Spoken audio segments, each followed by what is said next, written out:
네, 전문가와 함께 통신연락선 복원 배경 그리고 남북관계 전망을 짚어볼 텐데요. 이분과 함께하겠습니다. 김영준 국방대학교 안전보장대학원 교수 모셨습니다. 어서 오십시오. 네, 안녕하세요. 예, 무려 413일 만입니다.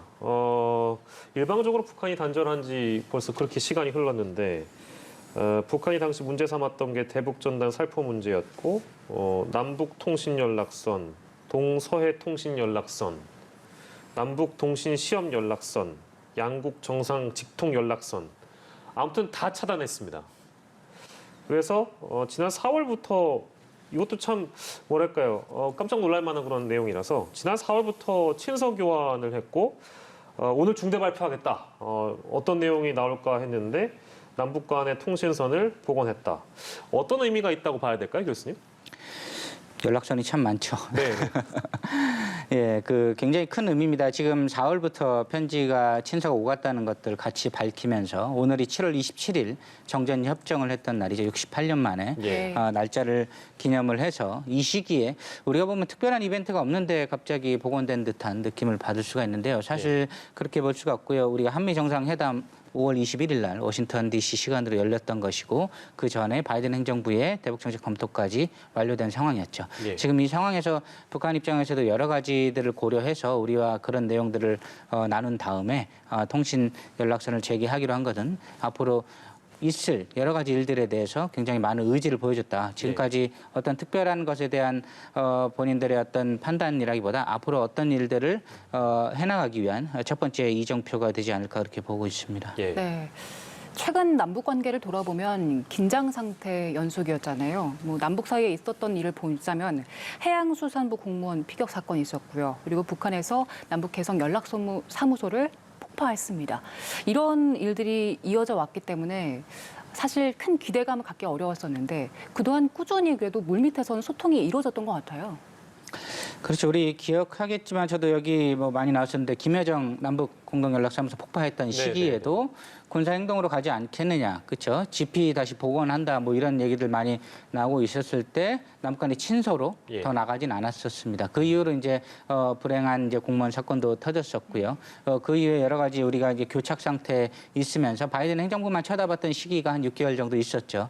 바이든 행정부가 긍정적으로 싱가포르를 선언하고 판문점 선언을 인정하는 조치가 나오면서 다시 이제 북한을 쳐다보는 시기로 넘어갔어요. 근데 북한이 한두 달 정도 아무 반응이 없으니까 북한이 아무 반응이 없는 상태에서는 미국이 저렇게 나온다고 한들 무슨 의미가 있겠느냐라는 이제 회의론에 우리가 빠져 있었던 이 시기에 사실상 지난 2달간에는 굉장히 많은 친서들이 오가면서 분위기를 준비하고 있었던 것이죠. 그래서 우리가 있었던 일들에 대한 불행한 일들은 우리가 여전히 극복해야 될 문제지만 이런 남북 대화가 재개됨으로써 그런 것들도 다시 테이블에 넣고 얘기를 할 수 있다는 점에서 굉장히 잘 준비된 그런 발표가 아닌가 그렇게 보고 있습니다. 예. 북한도 남과 북, 양 정상의 뜻을 같이 해서 이 결정이 내려진 거잖아요. 북한은 그간에 있었던 일을 많이 다 설명을 해주셨는데 북한도 필요성이 있기 때문에 이런 선택을 한 게 아닌가라는 생각이 드는데 어떤 배경이 있었을까요? 북한 입장에서는. 북한 우리가 봤을 때 지금 코로나 때문에도 힘들고 김정은 위원장 살 뺀 거 빼고는 좋은 소식이 이제 없었죠. 여러 가지로 이제 우리가 화가 나서 코로나 때문에 여러 나이 든 장군들을 숙청을 했다 이런 얘기들만 곳곳에 나오면서 왜 반응이 없느냐, 백신을 준다는데 왜 반응이 없지 이런 얘기들이 우리가 계속 있었잖아요. 사실 이제 그런 고민들이 4월부터 시작이 됐던 것이죠. 그리고 결정력은 5월 21일 날 한미 정상회담에서 드디어 문재인 대통령이 한미 간의 싱가포르 선언과 판문점 선언의 인정을 받아내고 나서 그 이후에 이제 여러 가지 우리가 기억하는 성킴 대표의 방안이라든가 최근 이제 웬디 셔먼 부장관까지 오면서 분위기를 좀 달구고 있었습니다. 이런 것들에 대한 북한 내부의 바이든 행정부에 대한 정책 검토 리뷰가 마쳐진 것 같고요. 그런 것들을 통해서 제2의 하노이라기보다는 제2의 싱가포르를 다시 준비할 수 있다는 판단이 나오지 않았나 그런 생각이 듭니다. 아, 그렇군요. 그렇다면 앞으로 이제 하루에 2번씩 통화를 한다고 합니다. 오전 9시 그리고 오후 5시 이렇게 정기 통화가 다시 시작이 되는 건데 여기서 특별한 의제 같은 게 정해진 게 있습니까? 통신선 연락은 그 자체로 CBM입니다. CBM이라고 이제 실내 구축 조치인데요. 예. 사실 이제 군에서는 동해지구, 서해지구 두 쪽에서 오전 9시, 오후 4시에 연락을 하고요. 판문점하고 이제 공동 연락 사무소에서는 오전 9시하고 5시에 하루에 2차례 시작 통화, 마감 통화를 합니다. 예. 이 자체가 의미가 있는 것이죠. 그리고 정상 통화 한 라인도 이제 곧 재개될 예정이고요. 예. 저희 같은 경우에는 불법적 어선들이 북해에도 있고 남해도 있어요. 이런 것들에 대한 무력 충돌을 방지하기 위해서 연락선을 살려놓는 것 자체가 굉장히 중요하거든요. 예. 그러기 위해서 무력 충돌을 방지하기 위한 여러 조치 중에 하나였는데 예. 이게 재개됐다는 건 굉장히 중요하고 우리가 기억하듯이 개성공단 철수하면서 연락이 끊겼었는데 예. 김정은 위원장이 평창올림픽 한반도의 봄을 시작하면서 연락을 살렸단 말이죠. 예. 지금 다시 끊겼다가 작년 6월 9일이죠. 그리고 16일 날 연락사무소 폭파하고 그 이후에 다시 살렸다는 점은 앞으로 다시 한번 모멘텀을 살 수 있다. 이런 것들을 한국과 북한의 정상들이 합의를 했고 예. 미국과도 소통이 됐을 겁니다. 이런 점에 있어서 우리는 다시 한번 우연찮게 베이징 올림픽이 또 기다리고 있거든요. 예. 도쿄 올림픽은 뭐 사실 여러 가지 면에서 타이밍을 놓쳤지만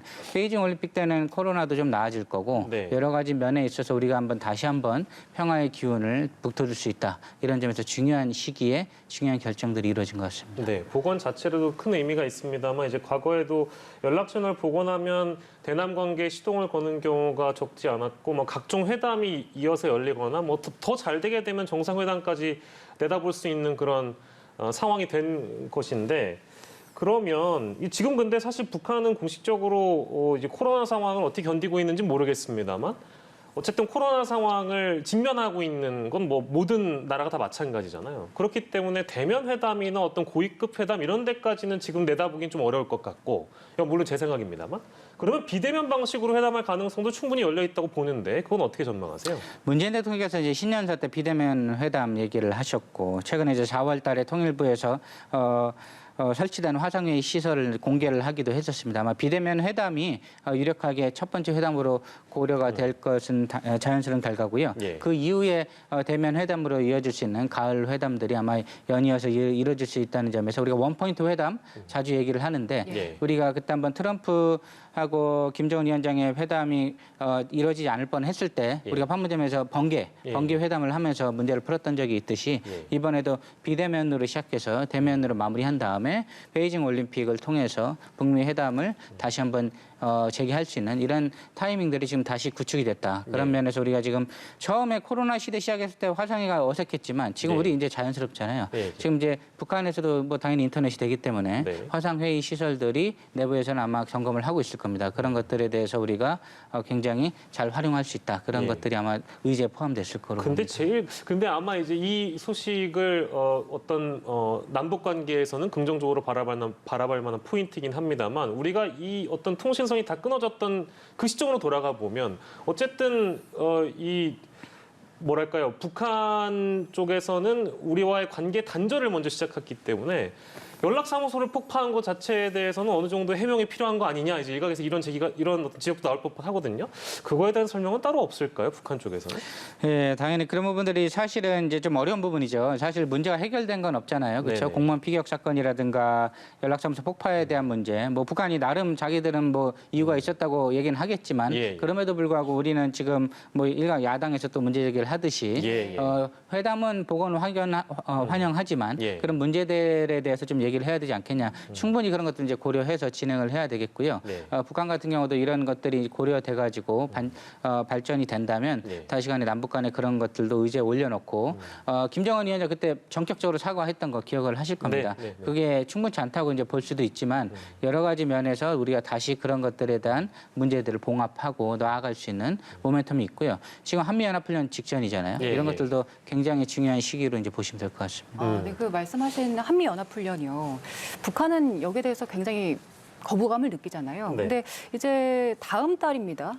한미연합훈련이 있는데 이게 또 남북관계에 어느 정도 영향을 미치지 않을까 이런 걱정이 있는데 여기에 대해서는 어떻게 보십니까? 당연히 엄청난 영향을 미치죠. 지금 사실 우리가 여러 가지 이제 전투기도 우리 스스로 만들고 경함모 얘기까지 나올 정도로 전력은 증강하고 있는데 예. 북한 입장에 대해서 우리가 거꾸로 생각을 해본다면 그들이 보기에는 굉장히 많은 전력 증강을 하면서 군비 통제를 얘기하고 있단 말이죠. 예. 그런 것들에 대한 이제 불안감들이 또 한미연합훈련에서도 이어질 수 있거든요. 근데 우리가 지금 5월 달에 인사청문회 지금 새로운 주한미군 사령관이죠. 폴 락캐머라 사령관 인사청문회 할 때 연합훈련의 사이즈와 규모 범위는 언제든지 상위의 국가안보 전략을 충족하기 위해서 조절될 수 있다라고 굉장히 전형적으로 얘기를 한 게 있습니다. 네. 그 5월 달에 인사청문회 때 발언 자체는 이미 다 준비된 것이고 그런 것들에 대해서 우리 한미 정상회담에서도 의제로 다뤄졌을 겁니다. 이런 것들에 대해서 우리가 전향적으로 더 큰 상위의 국가안보 전략에 기여할 수 있다면 예. 그 부분들은 코로나도 있기 때문에 충분히 조절하고 그런 것들을 이뤄나갈 수 있고요. 또 남북 군사 공동위원회라든가 유엔을 포함한 3자 회의들도 원래 복원을 해야 되잖아요. 네네. 9.19 군사 합의 관련한 여러 가지 조치들도 지금 탄력을 받고 지금 국방부가 굉장히 좋은 쪽으로 바쁘게 돌아갈 겁니다. 예. 그런 것들에 대한 통신정도 확인하고 9.19 공동 유해 발굴이라든가 원래 하기로 했던 것들 여러 가지들도 예. 코로나 이후에 우리가 발전시킬 수 있는 아이템들을 지금 의제를 살려놓고 예. 아마 빠르면은 올해 늦어도 내년 초에는 다시 한번 군사 회담들이 열려가지고 이런 것들에 대해서 전향적으로 지금 조선중앙통신에도 바로 같이 발표했잖아요. 예. 북한도 지금 미디어를 좀 안다 이거죠. 그렇죠? 같이 공개적으로 발표했다는 거는 이거는 최고 존엄이 그냥 말을 내뱉지는 않거든요. 예, 예. 사실 하노이 회담 때도 본인의 어떤 초라한 뒷모습을 기억을 하고 있을 텐데 다시 한번 이런 조치를 한다는 건 김정은 입장에서는 굉장히 리스크를 건 겁니다. 정치적 리스크를 걸고 다시 한번 미국하고 한국에 손을 내민 거거든요. 예. 이게 만약 실패로 돌아간다면 북한 어떤 군부라든가 이런 사람들 어떻게 보겠어요? 그렇죠. 김정은 위원장은 이런 것들에 대한 두세 달의 검토가 있었을 거고 예, 예. 김정은, 김여정으로 대표되는 평화 이니셔티브를 다시 한번 하기로 어떻게 보면 갬블을 정치적 갬블을 건 겁니다. 이 젊은 북한의 개혁 세력이 이런 드라이브를 걸었을 때 우리나 미국이 어떤 맞장구를 치면서 같이 화해 협력 무드로 간다면 예. 시간이 8개월밖에 남지 않아서 급하다고 하지만 예. 우리 대부분의 하이라이트는 기억하지만 평창올림픽부터 하노이 올림픽까지 하노이 회담까지 1년 2개월이었거든요. 예, 예. 그 안에 모든 것도 이루어졌고 그다음에 2년 동안 교착이었습니다. 그럼 지금 남은 8개월도 짧지 않거든요. 그렇기 때문에 베이징 올림픽을 전후로 해가지고 우리가 굉장히 많은 것들을 복원할 수 있다. 조선중앙통신도 개막 신호탄을 쐈다. 이런 예. 점에 있어서 우리는 좀 긍정적으로 볼 필요가 있습니다. 여러 가지 긍정적 전망들을 많이 말씀해 주셨습니다. 오늘 전격적으로 복원된 통신연락선 그 배경 또 짧은 전망까지 함께했습니다. 김영준 국방대학교 안전보장대학원 교수와 이 시간 함께했습니다. 고생하셨습니다. 네, 감사합니다.